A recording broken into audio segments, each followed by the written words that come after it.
Hey guys, I'm Kristen. And I'm Bethany. And this is Looking for the Middle. A Christian Girl's Guide to Modern Dating. We are just two single girls trying to figure out how to date well as Christian women. Yep. And today, we brought in the experts. Because they figured out how to do it. Yes, they did. We are in part 3 of our series on online dating. And for those of you who've been listening since season 1, you've heard me talk about my best friend, Melanie. And my sister. Yes, quite often. Much. And she's finally here with us with her husband, Trey. So say hi, everyone. Hello. Hi, everyone. This is going to be fun. It's going to be so much fun. So we wanted to have them on here just for them to share their story. They met online a few years ago. When did you guys? 2016. 2016. Okay, so it's been a couple years. Yes. So they're going to kind of tell us more about their story and what worked well for them. Online dating never works. Right. Well, So we're going to get into all of those fun details. But first, Bethany has the question of the day, and Which we're all four going to get to answer it. Everybody's going to answer. Okay, so if you could instantly become an expert in something, what would that thing be? Anyone? I need time to think. Okay. Kristen? I'd say writing. Well, you already do know. that. But I'm not an expert, though. Can I not say No, that? Something doesn't you count. are It has to be horrible at different. that you have to become A singer. I would That want. was mine. I would want to sing because I'm I would really like basically tone deaf. Or playing the piano. Something that'd be a musical. good one. I want to be really good at it. I am not. That's a good one. Trey? Can I pass? Yes. For a moment? You can think for a minute. Okay, No, we're back to I'm you. going to say in the entertainment field, I would like to be an expert dancer. Oh. Like Because ballerina? I don't dance. No, like all dance. All the like kinds? everything. Yeah. That would be cool. I'd love to see you do like hip hop dancing. That is like my dream. Yes. I would love to. You remember that step Break it class you down did that time in the living room? Dance with Channing Tatum on Step Up. That Oh would be yes. Oh. But you could be my Channing Tatum. Okay. There you go. Nice Nice save. save. Nice save. Oh, man. Okay, Trey. We're back to you. Expert in anything. I'm boring though because I'm the guy. Like I'm thinking practically, not fun. So I'm thinking That's things okay. with work. I think maybe woodworking. Oh, That that's way a it could be good fun one. and I could make That's a money. good so one. That's really smart. I like that. I like that. You could Well, build once like you do that, let me know and I'll buy some. yeah, seriously. Make me like a barn door or something when I get a house one day. Okay. So let's kind of start at the beginning. Well, let's start with where are you guys at now? Tell us where you live. What life looks like. Just a quick intro to you guys. We live in Gainesville, Florida, and we live in an apartment. With your adorable With our puppies. 2 dogs. If you hear one of them jingling around, Ramsey's here with us. Yes, we have Riley, who is a golden retriever, and Ramsey, who's a miniature dachshund. They are best friends.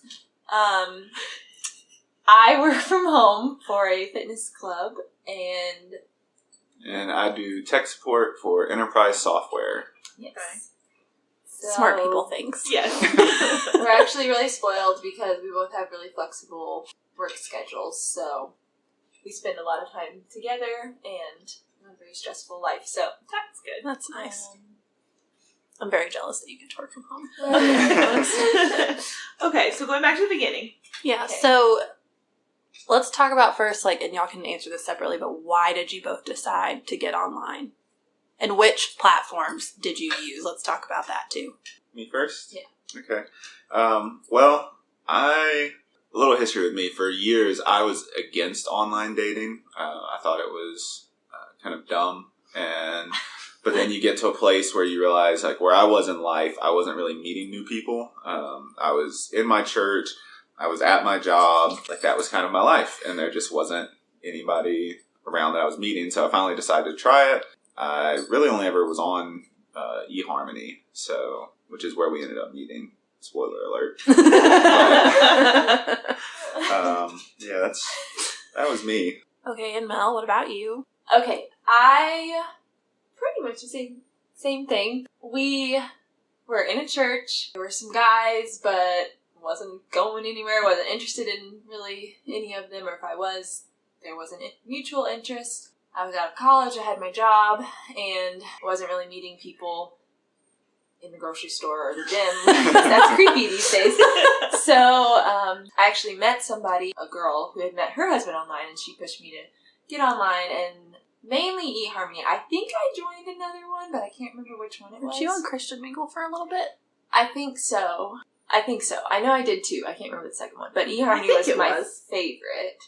Not a sponsor. No. But if you want to, eHarmony, we are open. All for it. But anyway, so yes, we met on eHarmony. So, how long were you guys on there before you started talking to each other? Because some people think, okay, I'm going to get online, and in 2 weeks, I'm going to be with the love of my life for, like, it doesn't work like that. And I know that can be discouraging for people. So how long did it take you guys to actually be talking to each other?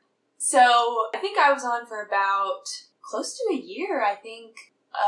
There were times where I was more focused on it and not focused on it, but I met several guys, went on several first dates, and there weren't second dates, which was just not discouraging, but every time I would leave and think, this is what I thought online dating was going to be, and thought that I might want to give up, but I didn't. But I did meet one other guy before Trey and I met, and we didn't really date, but we talked for a few months, and it just didn't work out. And then pretty soon after that, I met Trey.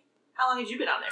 I had been on it for about 3 or 4 months, maybe. Okay. Oh, you didn't have to wait as long. Well, but that's where I will caveat it with saying I actually went through, because I am somewhat of a nerd, went through and calculated my response rate. And Oh my word, that's awesome. That's so funny. I think I was coming in around 2%. Wow. Oh my So gosh. it was a little tough. I had 2 other girls that I actually met and went on dates with. One, I felt really bad because she was really into it and I wasn't. Yeah. And the other, it seemed really good mutually, but she was very busy with work and it just didn't work out.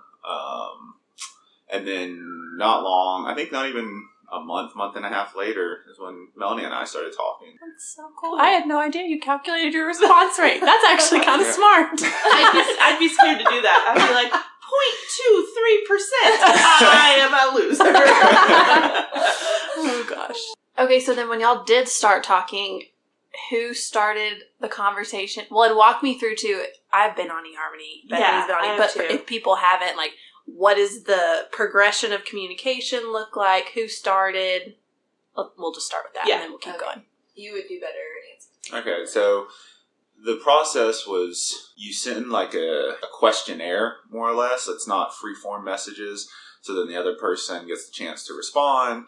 You do that a few times. And then if you want to go into free-form messages, you can. So that's how it started for us. Melanie actually messaged me first. Okay. I initiated.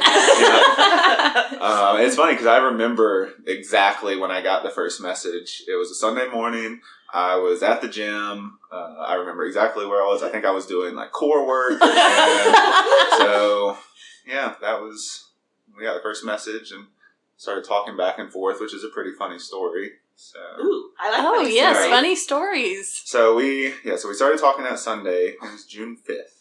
Oh, wow. I am I'm so impressed with your So, memory. think about the time of Majorly year that impressed. it was. Yeah. So got the message, responded back, and actually, talked a pretty good bit on Sunday. But then, I can't remember if it was Sunday night or Monday night, I stopped getting responses. And I was like, okay, like, she was probably busy.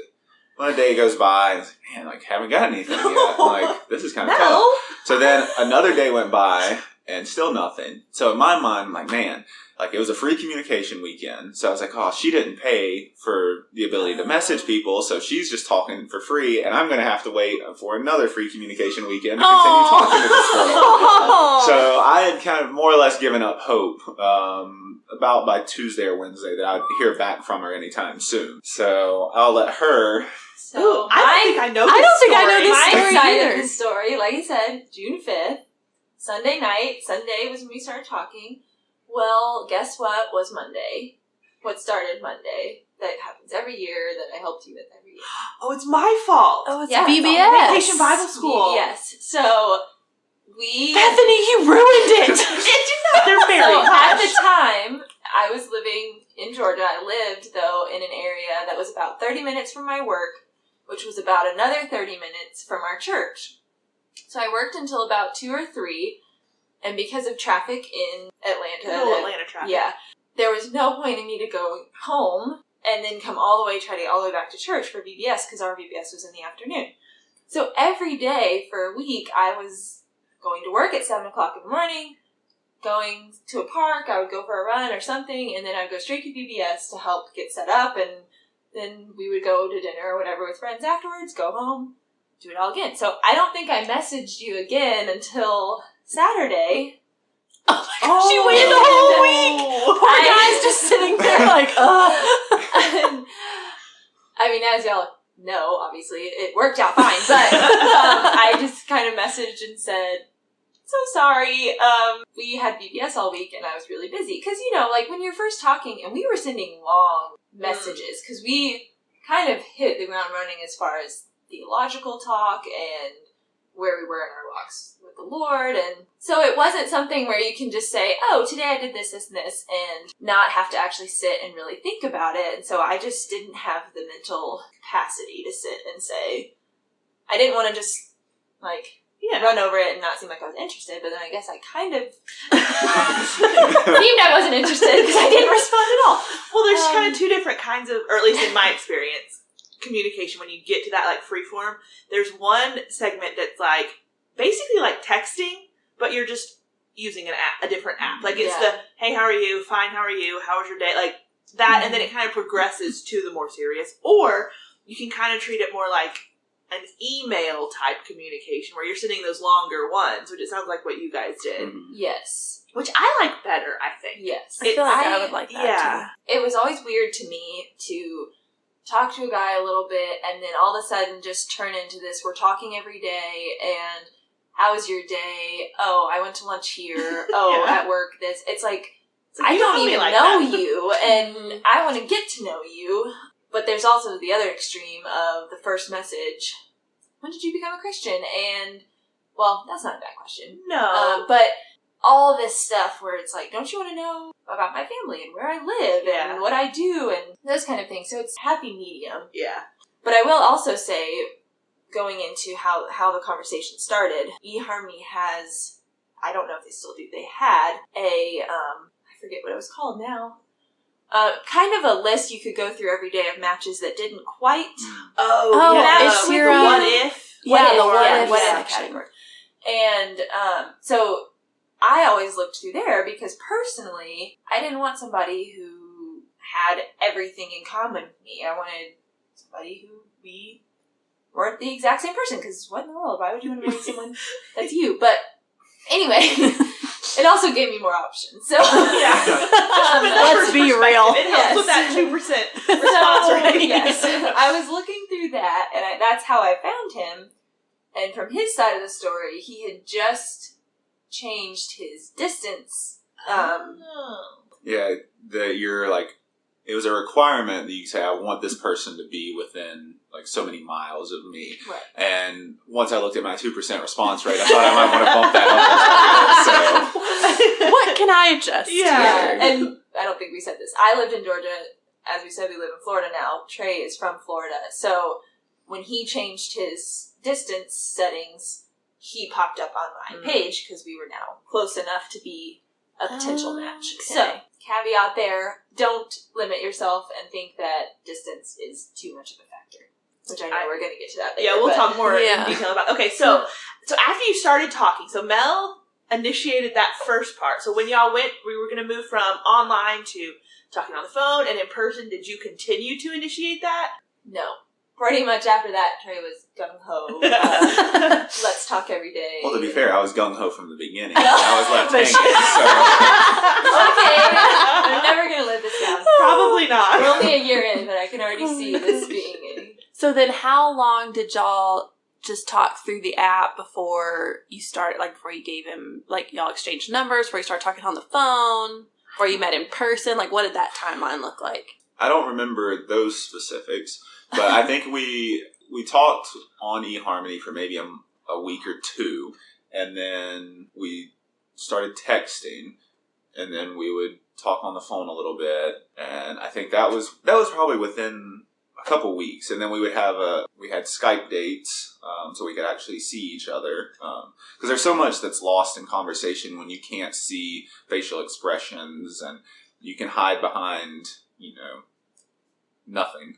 Well, and from a girl's perspective, I know if you've tried online dating, the first thing you want to hear is their voice. Because yes. Their voice is a huge indicator to whether they're just weird or whether they have weird little... I don't know. No, I totally get that. about it, but their voice is a huge, I'm moving forward with this, or this is no longer possible. No, it is. It's true. There's been so guys true. in the past that I've talked to online, and we've just been messaging or texting, and I've known enough to be able to find them on Facebook. And So then you go find videos. I have gone and found videos to see what they sound like, and I'm like, okay, I can work with it. Yeah. Yeah. If you sound like you've been sucking helium for 3 days, I don't really want to keep talking to No. you. Yes. That's Not probably really. really shallow. No. So, yeah, I don't remember specifics either, but he passed the voice test. I know that as a habit, I tried to talk on the phone somewhat quickly, because if you're just texting, you have no idea really anything. I mean, you're learning some stuff, what they're saying, that they're thinking out on this phone that they're texting. But anyway, so I think we talked on the phone pretty quickly, and then we Skyped pretty quickly. We met within a month of each other in person. Oh, Yeah. I didn't realize Which it was I that think quick. that's good. Yeah. Especially the going from just talking online or texting to on the phone. I feel like it's quicker. It's better to do that quicker. Mhm. Because if you don't, it adds to the awkwardness a little, because you feel like you know this person really well, Mhm. but you've never even talked to them. So people can sometimes say, oh, you have to be careful with giving your information out, giving your number out. I don't mind as much. Yeah. I'll give myself a number out pretty quickly, with the thought being, if they're a weird creeper, I block them. Yeah. Like, you give your phone number out for everything. Yeah, that's You true. go into a store and give it to a stranger, so they Mhm. give you points to buy stuff. So Yeah. I don't think it's that big of a deal, so long as you're not giving out Yeah. your address and where you live and all of that kind of stuff. I think you're okay. And I know for us, we were, from the time that we started those, prefab messages that they gave us, we were pretty intentional in saying, look, we're looking to get married. We, aren't looking to just, play around, date for months or date for years. Date for months, yes. I've got 2 weeks. Let's go. This free communication ends in 2 days, so let's decide. This isn't a Hallmark movie, Yeah. so... Hey! Too soon. But no, so that helped us speed up what we were gonna do, and we probably would have met sooner. But she was out of town for 4th of July, so that kind of slowed things down a little bit. Gosh, Mel, you're just really putting a kink in things. Made him work for it. Oh my gosh. I do want to give Trey props, though, because for their first date, y'all can go into details about this, I was so impressed. He drove all the way from Florida to, our hometown to meet her. Which is how many hours? 6 hours for a first, and I was like, this guy, this is legit. And I was so impressed. I'm like, the bar just got raised as far as It's like we've talked about, those first dates and those early things set patterns and Mhm. precedents, and you can see character even in just those things. Yeah. So it matters. Yeah. Also, I thought Melanie had been abducted about halfway through the date, because the date lasted, 8 hours or Oh, no, something? it was- 12. Was it 12? Yeah, it was we like- Y'all were spent together all day, together. and at one point, one of us had lost service, so I'm texting Melanie, and my messages are green, she's not responding, I'm like, oh my gosh, okay, I'm sure she's fine, I'm sure he's a nice guy, all this stuff. Which, let's talk for a second. What was Mom's advice to you? Oh, yeah, okay. this You go was to meet funny. him? This Another was fun. funny story. I'm getting ready to leave, and yes, like Kristen said, Trey was super nice. He drove all the way to my hometown, and he got a hotel to stay that night, so we knew I did not stay with him. I don't think I need to make that Clear. I can't think of words. You know, learn this, but anyway, Can't even words. can't even words. So he drove all the way, and I was getting ready to leave, and at the time I lived with my parents, and my mom was in her room getting ready, and I went to tell her I was leaving, and she said, okay, well, are you going to be getting in the car with him? And I said, well, I don't know, Mom. We kind of left the day open so that we could, if we really enjoyed each other, we could spend a lot of time with each other and do things. And she said, okay, well, if you get in the car with him, I want you to send me a picture of his license plate, the make of his car, color, I guess that's all it is. But anyway, yes, the picture of the license plate was the worst part. So did you do it? Yes. We're already about to meet, and for the first time, and it's awkward. It's that, do I give you a hug? Do we shake hands? That would be weird. Or do we not do anything at all? Fist And bump. I gotta think on an online first date once. Oh, that's most awful. awkward thing It's like, okay. ever. I'm gonna leave now. Bye. Oh my. I have something. Yeah. So, anyway, we did hug, and then I backed away and said, would you mind if I took a picture of your license plate? Which I've gotten so many people say, you should have just snapped it real quick. I am not a very inconspicuous person, and I'm very awkward, so I asked to make it even more awkward. But he was very nice. My mom did say that if he had a problem with that, I should not get in the car with him. And there is truth to that, but she didn't understand the immense embarrassment that came from asking that. But he said he was fine with that, and he even said if he had a problem with it, I shouldn't get in the car with him. So Points for him. Already checking the boxes. box checked off the list. That's awesome. So And then just, sorry, one more thing. Give us like a quick overview. How long did y'all date before you got engaged? And then how long was your he engagement? remembers all the dates. Yeah, Trey, you're like, I feel like all the dates, Okay. but I mean, we met in July of 2016, or met like in person, yes. and then by probably September, we were like, yeah, we're gonna get married. Like we just knew, because that was another thing. We just weren't looking to like wait around. Like we knew, like that's what we wanted. So. I think she's probably the first one that mentioned it to her dad. Not because I wasn't willing to or didn't want to go to him and, ask permission and talk, but just because of the distance, it made it a little hard because at that point we were kind of alternating weekends on who was driving up or who was driving down. So that's just how it happened. I also can't keep secrets, so I just tell things. So, yeah, around September, he found that out, and obviously that, I don't know if it concerned him, but he didn't know me very well, and so he wanted to get to know me. So we spent the next few months getting to know each other a little better. I actually had the opportunity to live with her grandparents, who live not very far from her parents where they live now and where she lived at the time, from January to February of 2017. So it gave us an opportunity to actually see what a regular dating relationship would look like, an everyday contact. Let me get to know her dad better. I went ahead and bought a ring. which I had to keep a secret for almost 6 months. Oh Sorry my about gosh, I'm such a horrible liar too. So I had no idea. Oh my I had no gosh. idea. Like, yeah. So yeah, that was really good for he and I to get to know each other, have some hard conversations, but it all worked out. And then all the way up to May of 2016, so we're almost a year in at this point. He gives me permission. That next weekend, I proposed. So we dated for 11 months, and then proposed, and then we were engaged for 6 months, 6.5 months. Yep, because we have our wonderful wedding planner here, my sister, who I hardly did anything to plan the wedding. When it really comes down to it, I picked out my dress. But even then, Bethany and Kristen and my other sister, Lindsay, were all there telling me, yes, that's the one, that's the one. And my mom. So really That was within a year and a half, y'all went from met to married. Yep. Yes.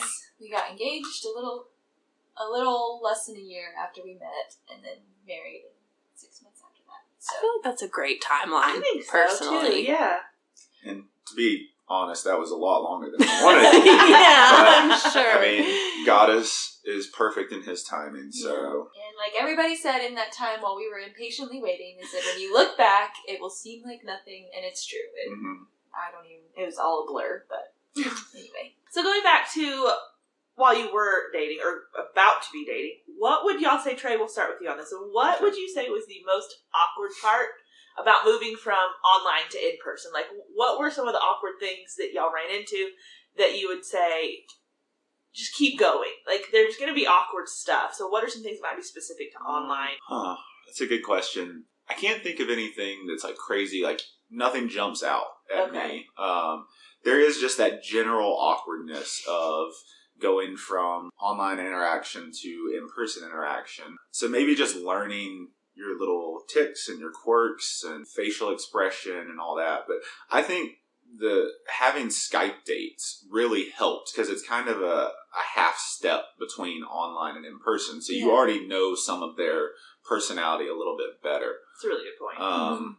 I mean, the most awkward thing was, do we hug? Do we shake hands? Or, taking pictures of license plates. But that's an extremely specific scenario. So.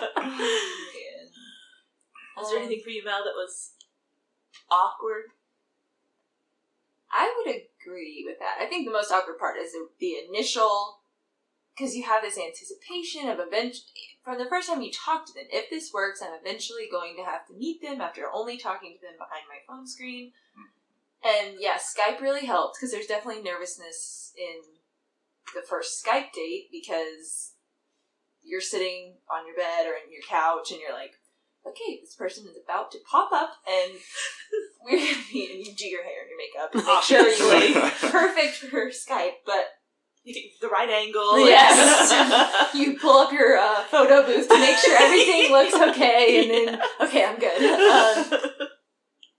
But the initial physical face-to-face meeting is daunting for I was okay, and then the last 5 minutes of the drive, it's like, oh my word, okay, what am I about to do? But then once you get past that, like we said, we spent 12 hours together. The first day, we say we had 3 or 4 dates within our first date day. Mm-hmm. Which you kind of have to with the distance. Yeah. So it gets expensive.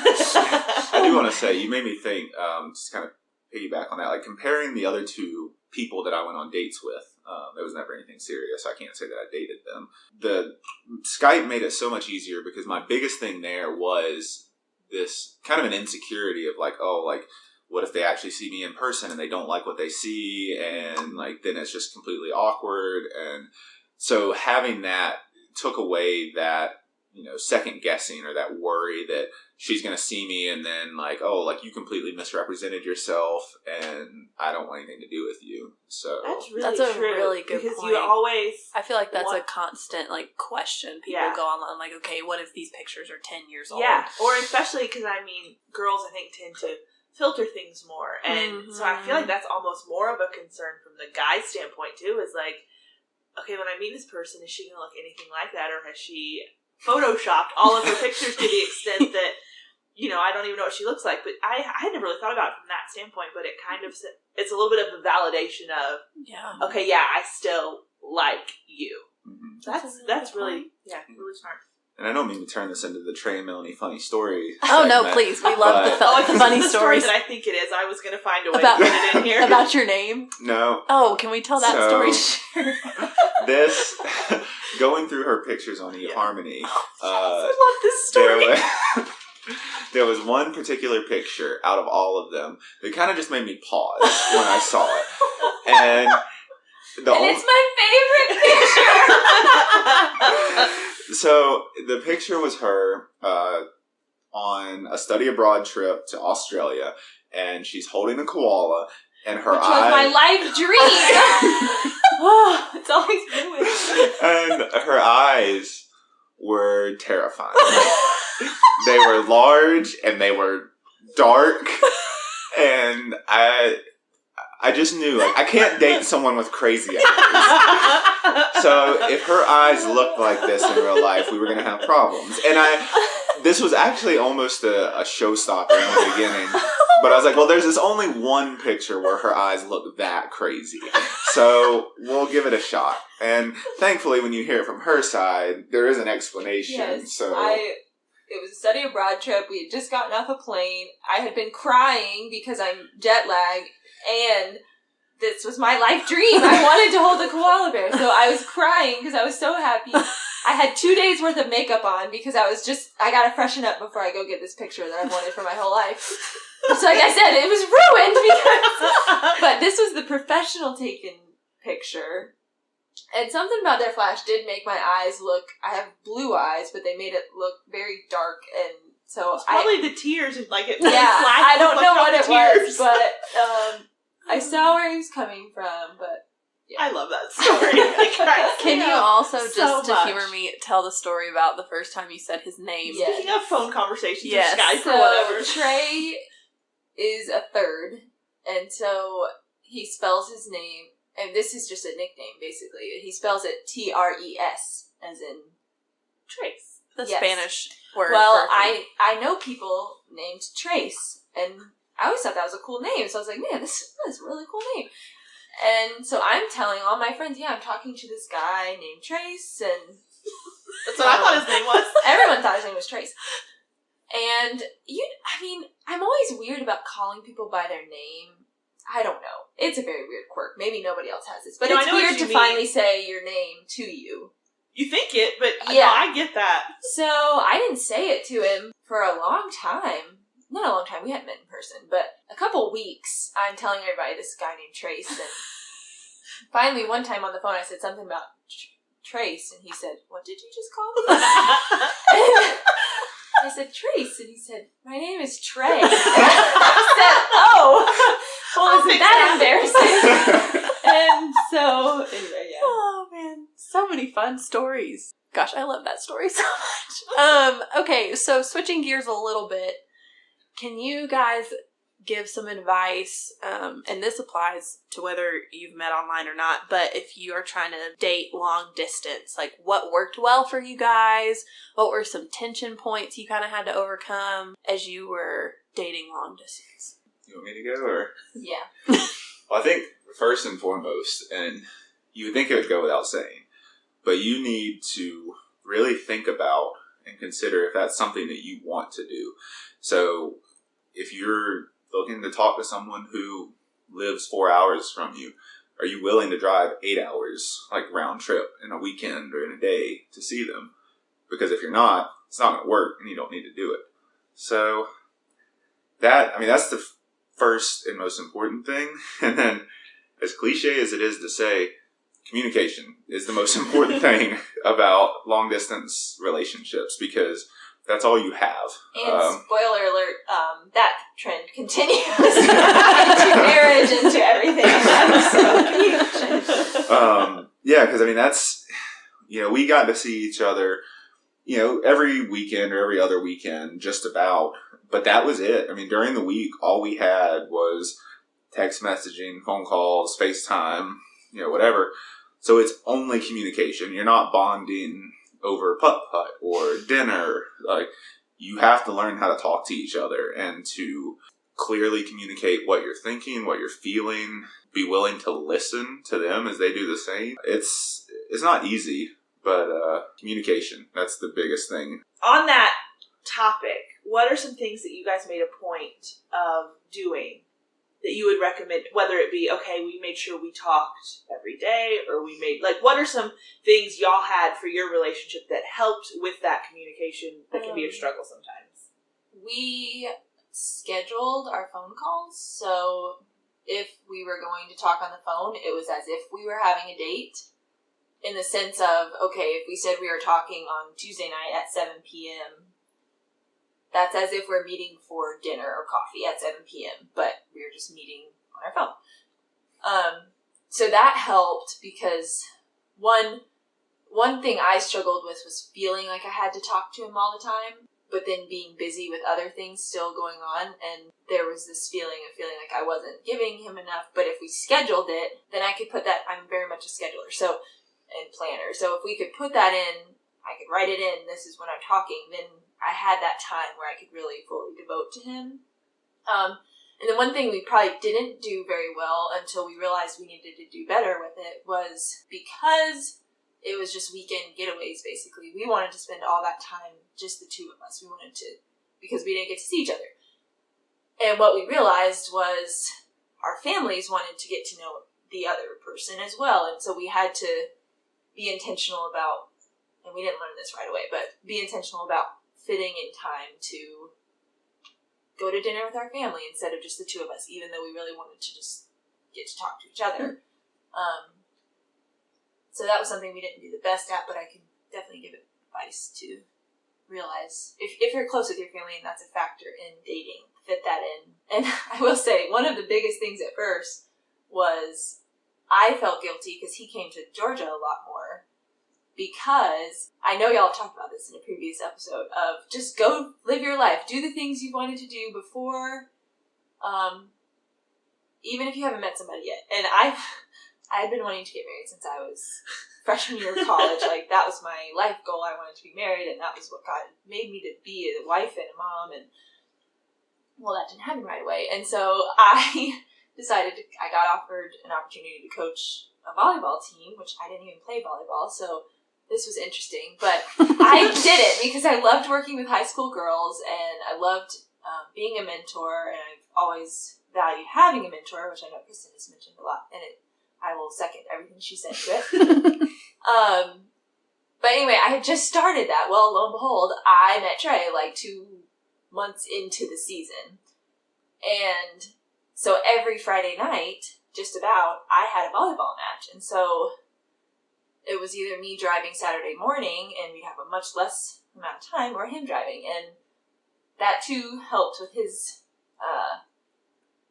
points, I guess, or showed that he was being intentional, because he did not care. He never kept a tally of who had gone where, however many times. And he just came to see me when he could, and took the opportunities he had to see me, and knew that whenever I could, I would go there. So I was more in my head keeping a tally of, I haven't been there enough, and putting this pressure on myself of, I want to make it even. And he would always say, this is not a competition. There's no keeping track. And so anyway, that is something that if you are doing long distance, maybe have that conversation ahead of time, that you're not going to let that be an issue, but that both of you are willing to be there when you can be, because your lives obviously don't just stop as soon as you meet somebody that lives in another state. That's one thing that I really admired, like, watching y'all go through your relationship, is that it wasn't like, oh, everything has to be even. It's just, we just both want this. And so if there's a season where, like, hey, I need to go more, or hey, I need to go more now, I really admired that about y'all, because it was, and I think that's something that I know I'm looking for, whether I date long distance or not, is, do we both want this bad enough to do whatever we can to make it work? And I think that's something that's really important to look for when you are dating somebody.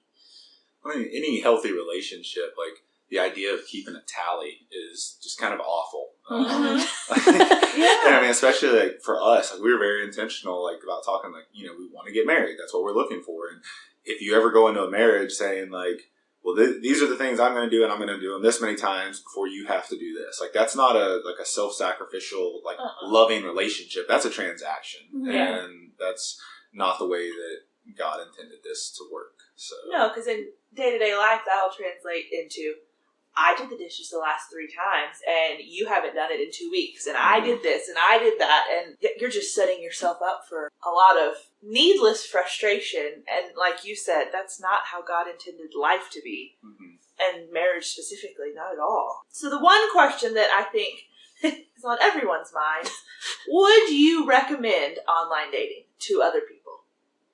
I mean, obviously we know it worked out, Right, but would you recommend it? Yeah. I would, yes.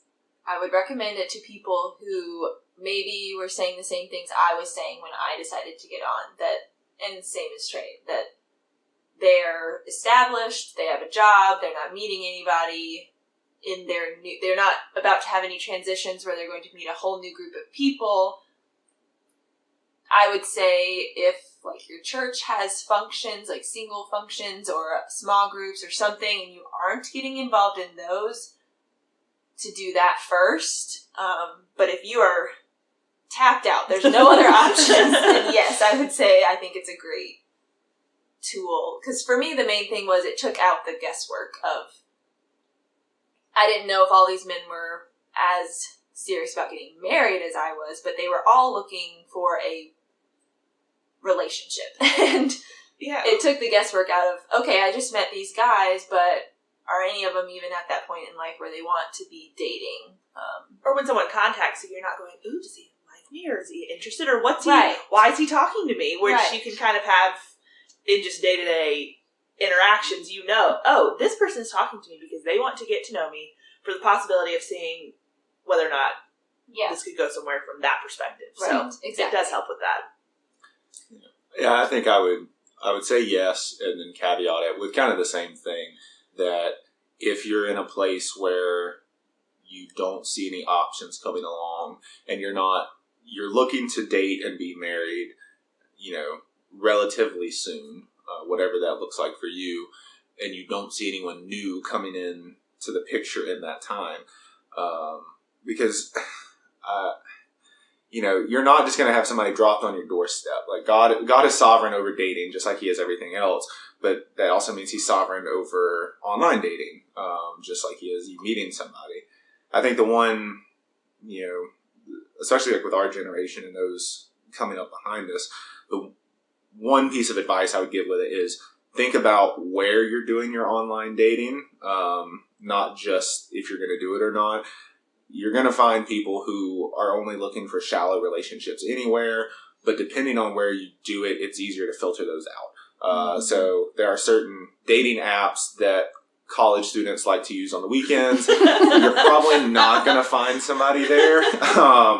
You could, but you're more going to have people who are just trying to, have some short little fling and then move on. So keep that in mind too.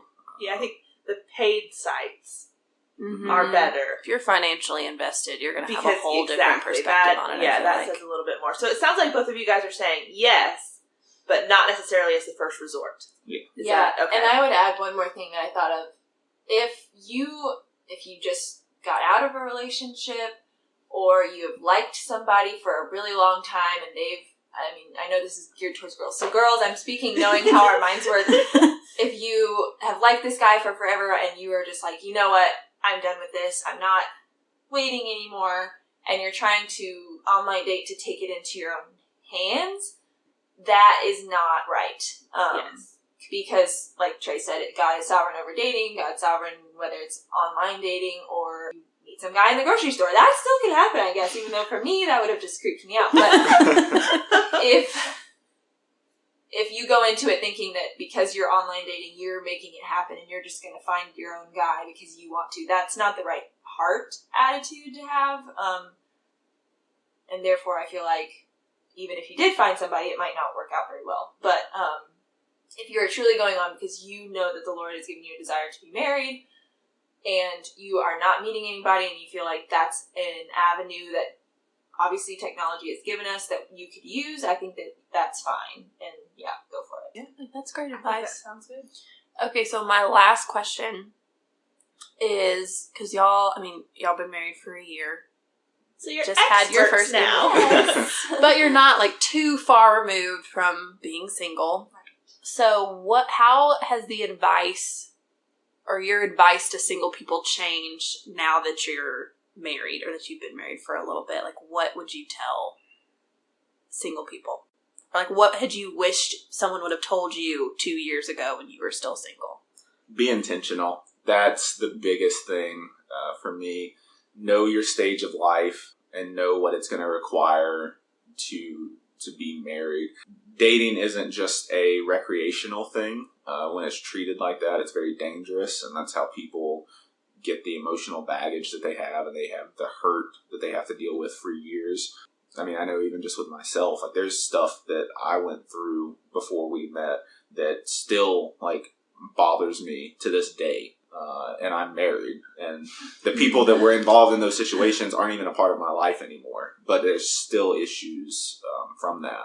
So be very careful, understand the weight of what you're doing and looking for someone to marry, and understand that that's the whole point. It's not just to have a friend who you can be emotionally intimate with above everyone else. Like, that should be your best friend, preferably of the same sex. But it's, intentionality is the biggest thing. Mel?